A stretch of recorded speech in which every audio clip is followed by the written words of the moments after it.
Hey there, Josh here with Quixel, and today I'm thrilled to announce that Mixer 2021 is now available for download. This massive update is filled with countless performance increases, polished workflows, and most notably, incredible new features that include multiple texture sets and UDIM pipelines. In this tutorial, we're going to focus on multiple texture sets, showing how you can texture a model with more than one material. We'll also walk you through the improved base texture import process. We'll cover multiple texture set painting, which lets you paint across texture sets as seamlessly as if you were painting on just one. We'll talk about some updated UI and workflow changes, including a quicker way to add smart materials to your mix. And finally, we'll go over the game-changing export pipeline, which will let you go from Mixer to Bridge to the DCC of your choice in literally just a few clicks. With that said, let's get started. So the first thing we're going to want to do is load our model. As before, we'll do this by going up to the Setup tab and changing the type from Plain to Custom Model. Alright, after loading our mesh, we'll see that things are a little different from before. We now have a Texture Sets drop-down menu that consists of three different options. There's Single, which would be just one texture for the entire mesh, From Materials, which will allow us to have multiple texture sets, and From UDIMs, which we'll cover in another video. So we'll keep From Materials checked and move on. Another change here is the scale factor, which adjusts the scale of the mesh universally with a single multiplier instead of adjusting each axis individually.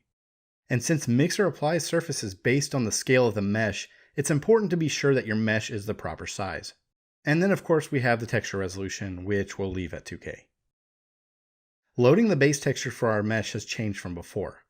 If we click on the Edit Texture Sets button here, we'll open a new window that shows us the different texture sets or materials this model has assigned to it. If we look at the model in a 3D application, we'll see that we have 4 different materials applied to the geometry, each one with their own set of texture maps. And we'll see those same materials in the Texture Sets editor. So we have arms, head, torso, and then the legs. So let's go ahead and bring in the base textures for the arms. As before, you can load all these different maps for your base. In most cases, however, it's these bottom 4 that are the most important, so let's load those. Now we can click on the folder icon to the right and load these textures individually. However, a new and faster way to do this is to go up to the Import All Maps button and select the folder with your baked textures. And you'll see that it automatically imported everything into the right slots based on the file's naming convention.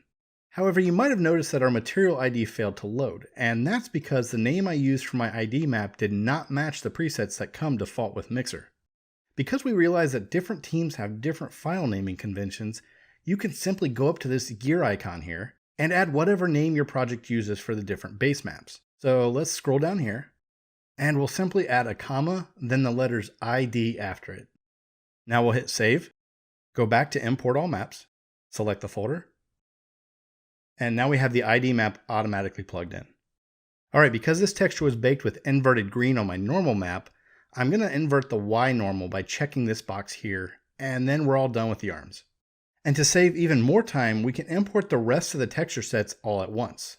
We can do this by selecting on one of the texture sets, and then by holding Shift and clicking on the bottom set, we'll select the remaining 3, and then repeat the process as before. This will import the base maps of the selected texture sets all at the same time.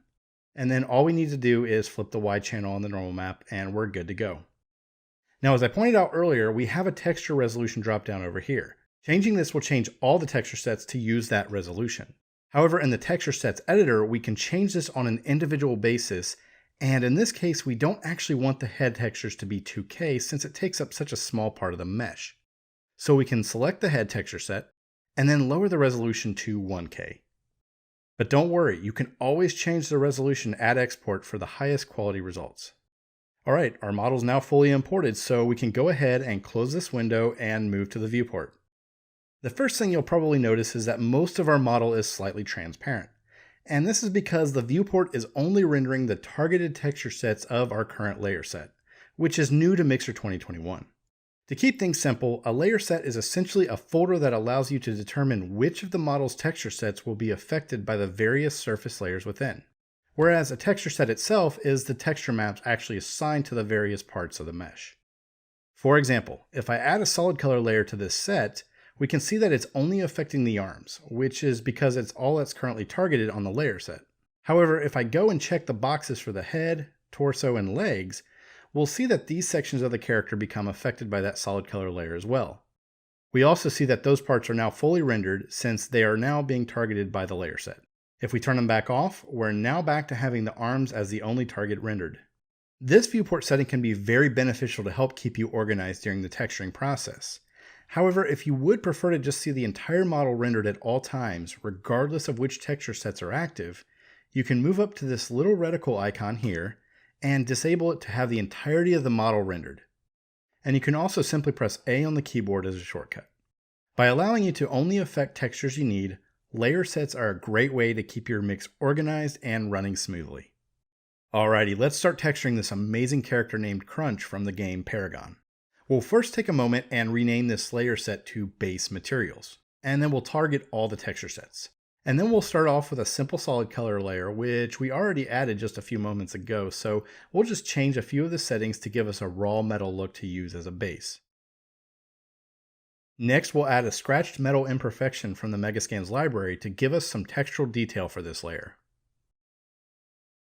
And then we'll adjust the projection tilt slightly to change the angle the surface is mapped to the model.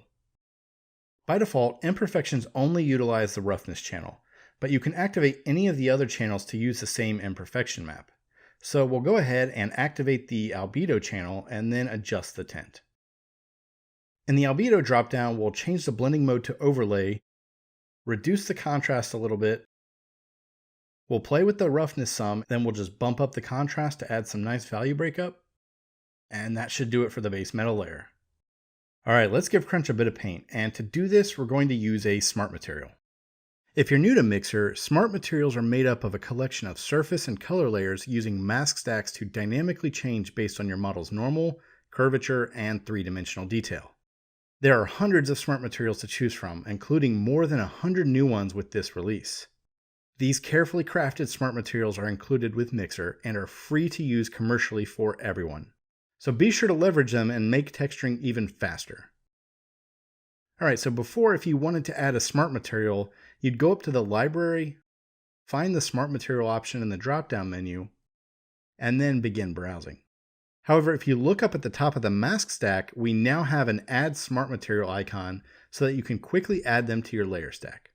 So let's go ahead and click on this icon, and then we'll grab this scratch painted metal right here. One of the things I love about Mixer Smart Materials is that every single layer is adjustable, so you can customize them however you want.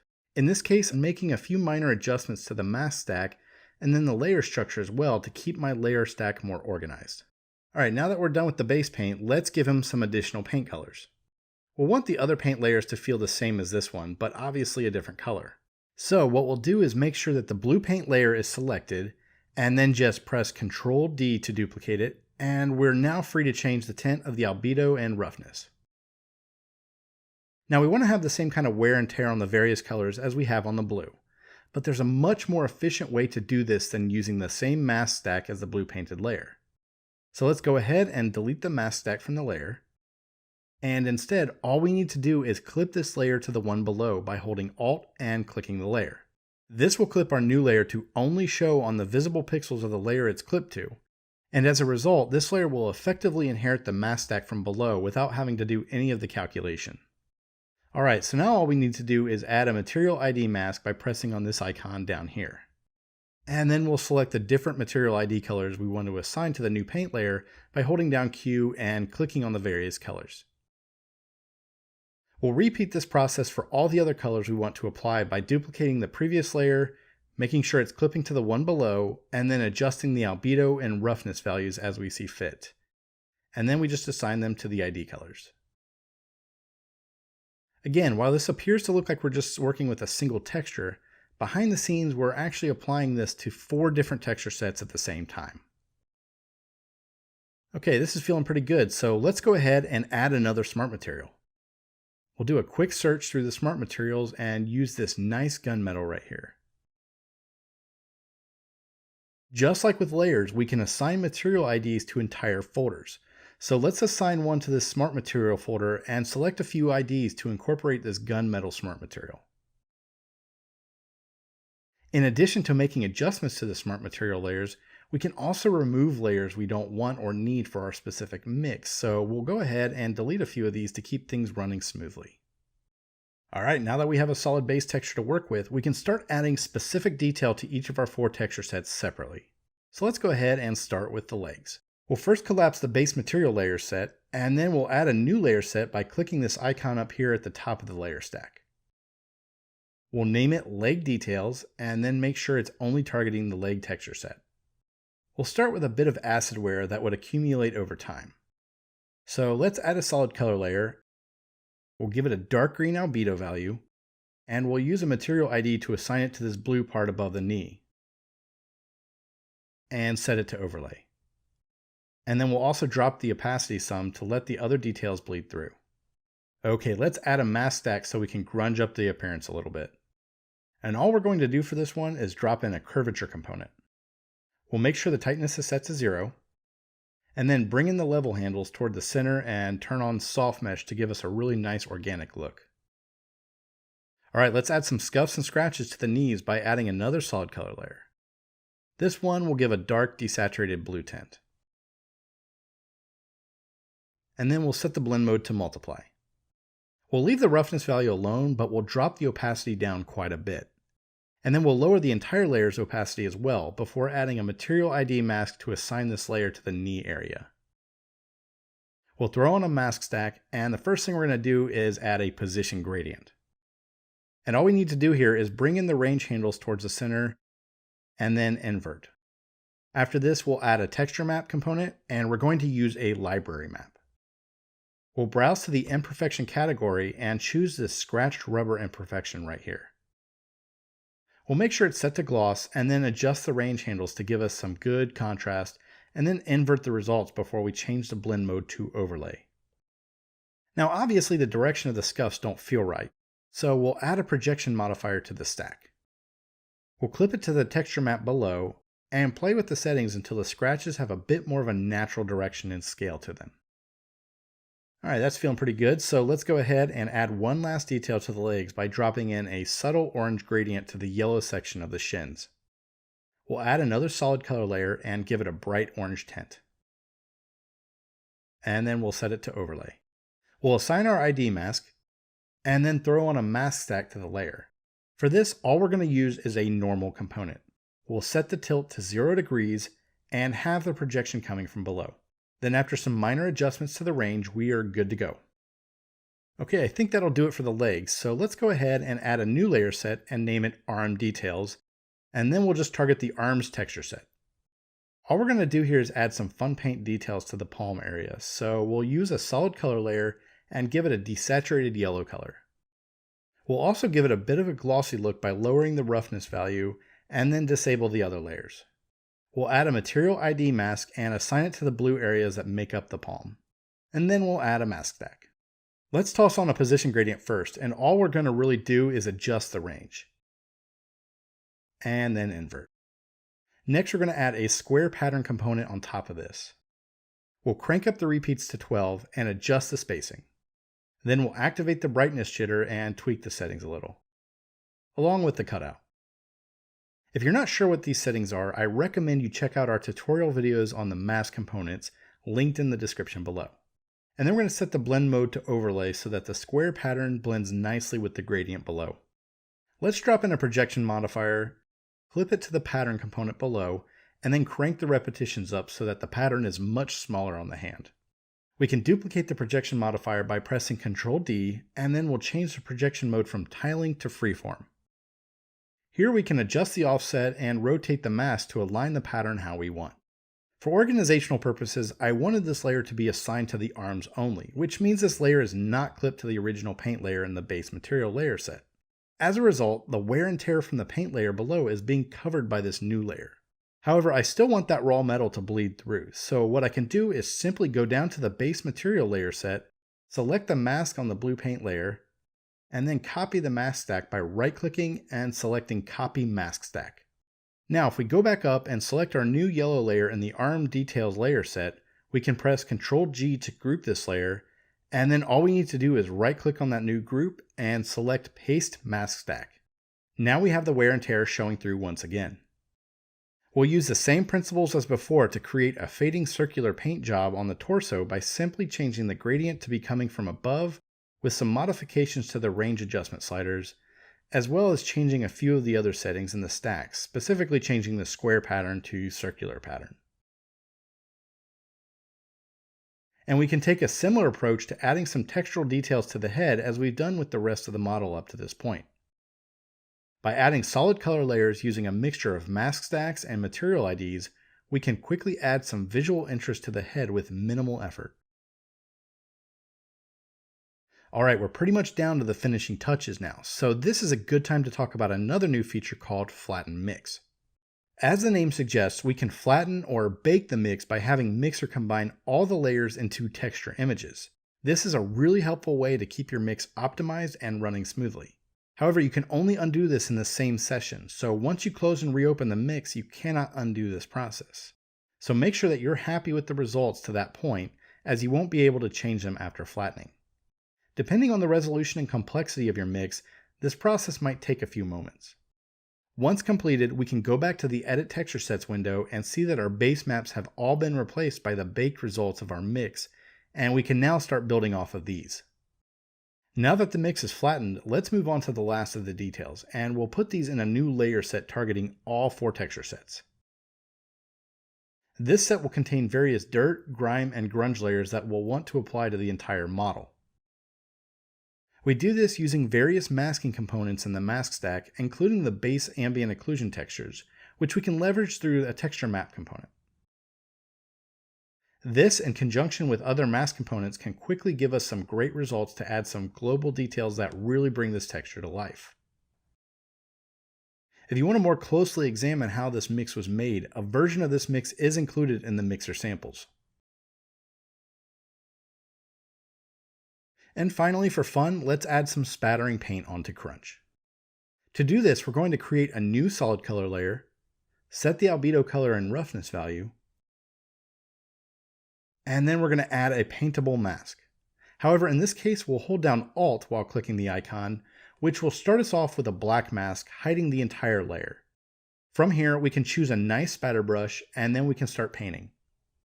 And because this layer is targeting all 4 texture sets, our brush strokes are painting on all 4 textures in real time. This is a tremendously powerful tool that lets you seamlessly paint across multiple textures using just one layer and mask. So be sure to give it a try and see what you can create. Alright, now that we have Crunch textured, we are ready to export. If we head over to the Export tab, we can customize our export settings for each of the texture sets by clicking on this pencil icon. This will let us adjust the settings very similarly as previous releases.